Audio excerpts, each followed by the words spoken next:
जय माता की जय, पिता की जय, गुरु पीरों की, अपने अपने गुरु महाराज की जय हो, अपने अपने माता पिता की जय हो, अपने अपने क्षेत्रपाल देवताओं की जय हो। आज फिर एक नया प्रसंग लेकर के आपके साथ प्रकट हूँ। ठंडा काफ़ी हो रहा है दोबारा से, जो ऐसा लग रहा है कि हमारे उत्तरांचल में मौसम खराब होता है और बर्फ़ पड़ती है, और जो हिमालय क्षेत्र है वहाँ पे जो है बर्फ़ का आगमन होता है। आज एक पे नया सा प्रसंग है कि क्या पुनर्जन्म होता है, क्या हमारी आत्मा पृथ्वी में दोबारा आती है, क्या कर्म का फल हमें मिलता है दोबारा। तो इसमें एक प्रसंग आता है पद्म पुराण में। पद्म पुराण में एक प्रसंग है सीता माँ को लेकर के। जो आजकल के पढ़े लिखे कथाकथित लोग, जो कथा कथित आजकल ये शब्द बहुत चल रहा है तो मैं भी इसका प्रयोग कर रहा हूँ। जो पढ़े लिखे कथा कथित लोग आजकल कहते हैं कि पुनर्जन्म नहीं होता, ये नहीं होता, वो नहीं होता। बाद में उन्हीं को कहते हुए सुनोगे जब उनके ऊपर मुसीबत आती है कि हमने तो इस युग में कुछ करा नहीं था, हमारे साथ ही ये घटनाएं क्यों घट रही। जब उनके साथ घटनाएं लगातार घटती हैं, मैंने ऐसे बहुत से लोगों को देखा, बहुत अरबपति करोड़पति भी लोगों को देखा।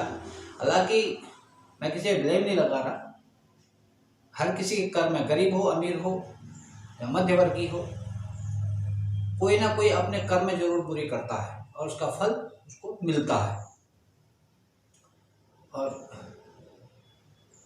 कुछ लोग ऐसे भी हैं उनमें जो संत हैं। संत की परिभाषा वस्त्र पहनने से संत की नहीं है, आत्मिक संतता। जो करोड़पति भी है तो वो उसके कुल में ज्ञान प्रथा चली है, गुरु प्रथा चली है, तो वो बचपन से ही एकेश्वरवाद में रहते हैं। यानी कि जो उनको गुरु पद से शिक्षा मिली है, माता पिता से शिक्षा मिली है, उससे अडिग नहीं होते, चाहे कितना ही पैसा हो कितना ही हो। तो ध्यान योग में वो रहते हैं और उस परम पिता परमेश्वर की शरण में रहते हैं। फिर भी उनके बाद मुसीबत आती है तो फिर वो कहते हैं कि मेरे साथ ऐसा क्यों घट रहा है। तो यहाँ पे घटना जुड़ती है पद्म पुराण से, माँ सीता से। कहते हैं कि पद्म पुराण में कि माँ सीता ने पूर्व जन्म में एक चिड़िया अपने पिंजरे में पाली थी, और वो चिड़िया आए दिन कुछ ना कुछ कहानी माँ सीता को सुनाया करती थी।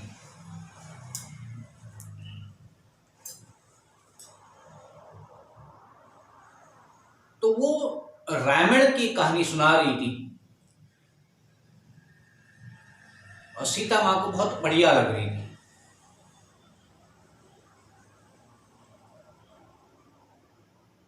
वो जोड़ा था,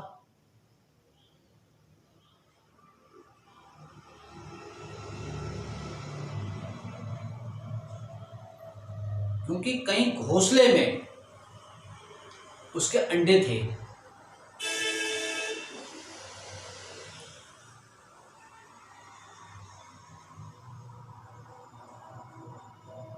क्योंकि उसके द्वारा निर्मित वो अंडे थे, वो अंडे तो वहीं रह गए, पति पत्नी को कोई उठा लाया और वो उस रानी ने अपने पास रख लिया और वो कहानी सुनाया करती थी। तो उस रानी को वो अच्छी लगी तो नित्य उससे कहानी सुनती थी और वो उससे कहा करती थी चिड़िया। और रानी यही कहती थी कि तुम मुझे कहानी सुनाओगे, जब पूर्ण हो जाएगी तो मैं तुम्हें छोड़ दूंगी। तो नई कहानी सुना करके उसके अंदर लालच जगता था, उसे नहीं छोड़ती थी। कल फिर ये उड़ जाएगी तो मेरे को कहानी कौन सुनाएगा।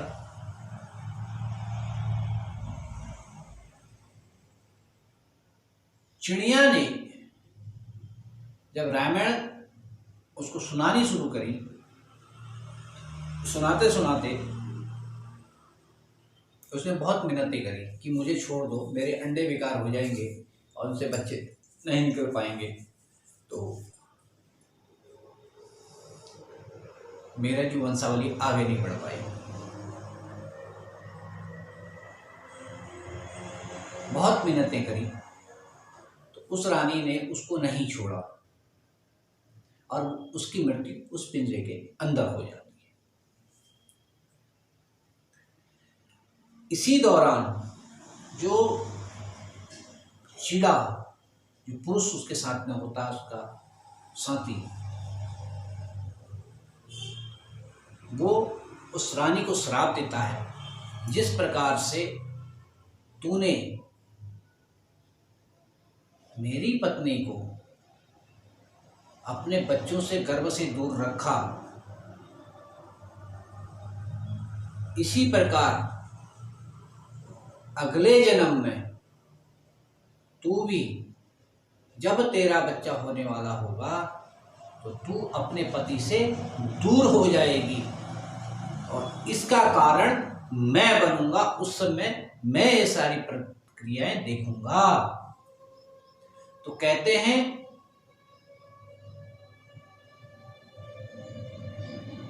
त्रेता में वही चिड़िया, चीड़ा धोबी रूप में आता है, प्रकट होता है और वही ये शब्द कहता है जो भगवान राम तक जाते हैं, के कानों तक जाता है और जिसके कारण राम जी सीता को राजमहल से लक्ष्मण के द्वारा वनवास कर देते हैं। तो कहने का अर्थ है, और सीता को भी भुगतना पड़ता है, तो कहने का अर्थ है पूर्व जन्म भी होता है, कर्म का भोग भी भोगना होता है। इसलिए हमें सोच समझ के कर्म करना चाहिए। हम जो कर्म करते हैं वो हमारे साथ जुड़ता चला जाता है। वो उस बैंक की तरह है, उस खाते की तरह है, जो हम एक एक रुपया करके जोड़ते हैं, संपत्ति जोड़ते हैं, वो आने वाली पीढ़ी हमारी उसको भुगतती है, खाती है ना। अगर हमने एक एक रुपया करके जोड़ा, मेहनत करी और बहुत अच्छा जमीनें बहुत ले ली, मकान बढ़िया बना लिया, विकसितता की अब चले गए, तो हमारी आने वाली पीढ़ी और जल्दी तरक्की करेगी, विकसित हो जाएगी। अगर हमने ऐसो आराम किया और कर्जा ले लेके खाया तो वो कर्जा इतना होगा कि हमारी आने वाली पीढ़ी को तारना पड़ेगा। वो तारते हैं, बुबू का कर्जा नाती भी तारता है, इसी समय में तारता है। और बुबू ने जो जोड़ा है वो नाती यौवन में बहुत बढ़िया कमा रहे होते हैं। अंबानी ग्रुप इसमें सबसे आगे है। अंबानी के जो अभी आकाश अंबानी ये लोग हैं जो कल के बच्चे हैं, आज के बच्चे हैं, इनके दादा ने मेहनत करी, एम्पायर खड़ा किया, तो आज बच्चे कहाँ का आ रहे हैं।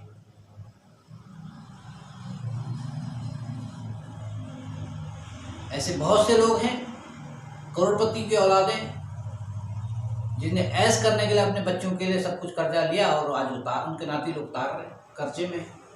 बहुत से लोग ऐसे। तो कहने का अर्थ है कि कर्म का फल मीठा और कड़वा दोनों होता है। जैसा हम कर्म करेंगे वैसा हमें फल मिलता है। तो कर्म को सोच समझ के करना चाहिए। और वो लिखा जा रहा है, ये मत सोचना कि नहीं लिखा है। जिस प्रकार से हम पैसा जमा कर रहे हैं ना, तो इकट्ठा हो रहा है ना, वहां जमा हो रहा, लिखा जा रहा है। क्योंकि आप बैंक में डालते हैं तो आपके पासबुक में एंट्री होती है ना, तो ये हम जो कर्म कर रहे हैं ये भी पासबुक में एंट्री हो रही है। सूक्ष्म जगत में पासबुक में एंट्री हो,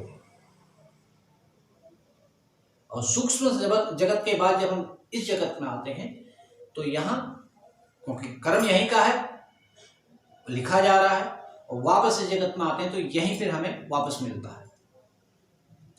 जो शब्द और जो विचार हम धरा पे छोड़ते हैं, सूक्ष्म जगत में जाता है, वापस हमारे जीवा पे आता है, उसी को हम बोलते हैं, वही हमारे मस्तिष्क पे आता है। तो कहने का अर्थ है, कभी भी किसी भी कर्म को करें, किसी का दिल दुखाने से पहले, किसी के आत्मसम्मान को ठेस पहुंचाने से पहले, चाहे वो माता पिता हो, सास ससुर हो, गुरु हो, शिक्षक हो, टीचर हो, कोई भी हो, किसी की आत्मा को दुखाने से पहले हमें जीव आत्मा को 100 बार सोचना चाहिए। जिस प्रकार हमारे शब्दों से, कटु वचन से किसी आत्मा को ठेस पहुंचती है, वो उसका आत्मा रुदन होता है, उसी प्रकार से अगर कोई हमें ठेस पहुंचाता, हमारी आत्मा रुदन होती है, तो दूसरे की आत्मा भी रुदन हो सकती है। उसकी आत्मा से भी वही आहार निकल सकती है जो हमारी आत्मा से दूसरे के लिए निकलती है, प्रतिक्रिया निकलती है। समझ रहे? इसलिए जो चीज हम स्वयं के लिए नहीं सुन सकते, स्वयं के लिए हमें सुनना उचित नहीं लगता, जो अपने लिए दुख प्रकट होता है, तो वही हम सोचे कि दूसरे के लिए भी दुख प्रकट हो सकता है, तो हमें वो शब्द, वो कटु शब्द कभी और वो कटु और गलत कर्म नहीं करना चाहिए जो दूसरे के लिए हानिकारक हो, और उसका रिएक्शन अपने ऊपर भी आए। रिएक्शन पे बात आती है, जब द्वितीय विश्व युद्ध हुआ, हिरोशिमा नागासाकी में अमेरिका ने परमाणु बम गिराए, तो जापान ने उसका रिएक्शन नहीं हुआ। उसके नियर अबाउट और जो देश थे उनमें भी उसका रिएक्शन हुआ, आबोहवा वहां भी गई। तो रिएक्शन एक व्यक्ति के ऊपर नहीं होता, उसके साथ साथ में उसके साथ जितने लोग हैं उनके ऊपर भी उसका रिएक्शन होता है। इसलिए किसी भी कर्म को सोच समझ के करना चाहिए, सोच समझ के बोलना चाहिए। किसी भी धर्म के प्रति कटु नहीं बोलना चाहिए, किसी भी पंथ के प्रति कटु नहीं बोलना चाहिए, किसी के कर्म के प्रति कटु नहीं बोलना चाहिए। अपना अपना कर्म करो। परमपिता परमेश्वर ने इस धरा पर बैलेंस बनाया है और हम उससे ऊपर नहीं है। परमपिता परमेश्वर ने हर कर्म के लिए हर चीज को निश्चित किया। देखो, कीड़े कई प्रकार के होते हैं, जीवात्मा।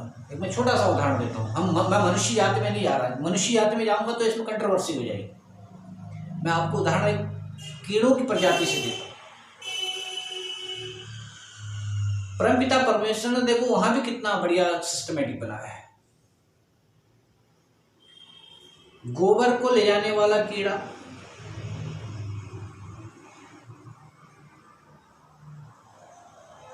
इसको वर्मी कहते हो, वो कीड़ा कंपोस्ट को बदलता है। ठीक है,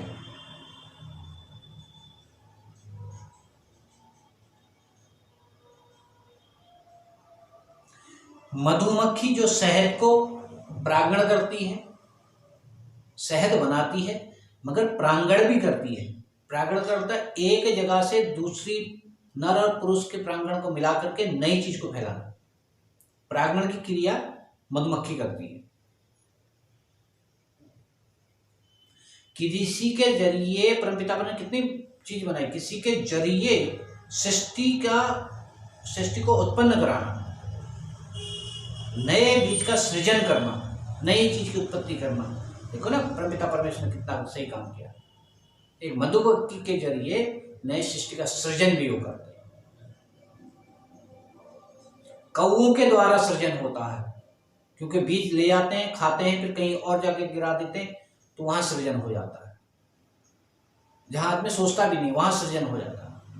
जहां आदमी ले ही नहीं जा सकता ऐसी पहाड़ी पे जाके सृजन हो जाता है।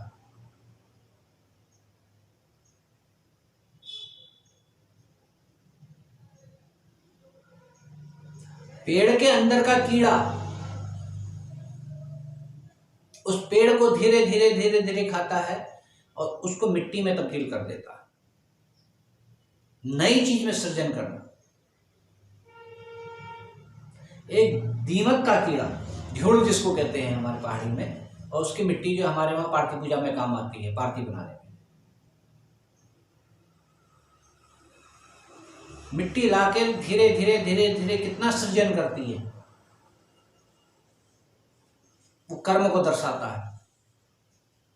अब और उसके अंदर कभी तोड़ेंगे तो उसके अंदर ऐसी गुफाएं होती हैं, ऐसी नालियां होती हैं, जिस प्रकार से मधुमक्खी का छत्ता आपने देखा होगा, उसमें पार्ट होते हैं, ऐसी उसके अंदर भी होता है सृजन का। तो बहुत नालियां होती हैं। कभी इस पर ध्यान देना, रिसर्च करना। अब उनको किसने सिखाया कि ऐसे ऐसे नालियाँ बनाई जाती हैं और अंदर जाकर उनका घर, बीच में मिड में घर होता है, बाहर से नालियाँ होती है, उसके अंदर कोई प्रवेश नहीं करता। बारिश कितनी ही बारिश हो जाए, वो हो जाए, तो उसके अंदर बारिश उतनी प्रवेश ही नहीं कर पाती। इस तरीके से बनाते हैं। मैंने एक वीडियो में डाला है, हाथी खाल वाला मैंने एक वीडियो बनाया है, हाथियों के द्वारा जो निर्मित है, उसमें मैंने वो दिखाया है, उसको देखिएगा। तो कहने का अर्थ है हम मनुष्य ही कुछ नहीं करते, इस सृष्टि में हर जीवात्मा का भाग है और हर जीवात्मा अपने अपने कर्म को करती है, जिसके लिए उस परमपिता परमेश्वर ने कर्म सौंपा है, वो उस कर्म को निस्वार्थ भाव से कर रहा होता है, तो उसका उद्धार हो जाता है।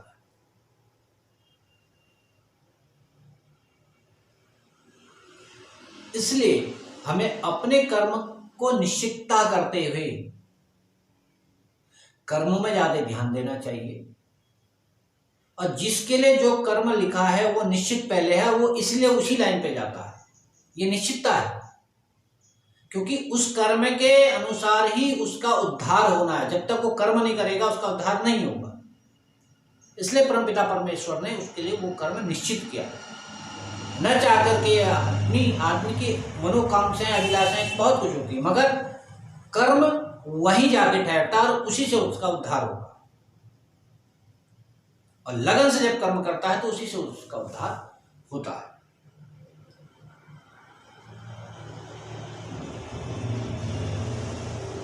क्योंकि हमारे लिए क्या अच्छा है क्या बुरा है, हमारे जीवात्मा के लिए वो उसको पता है, जिसने हमें रचा है।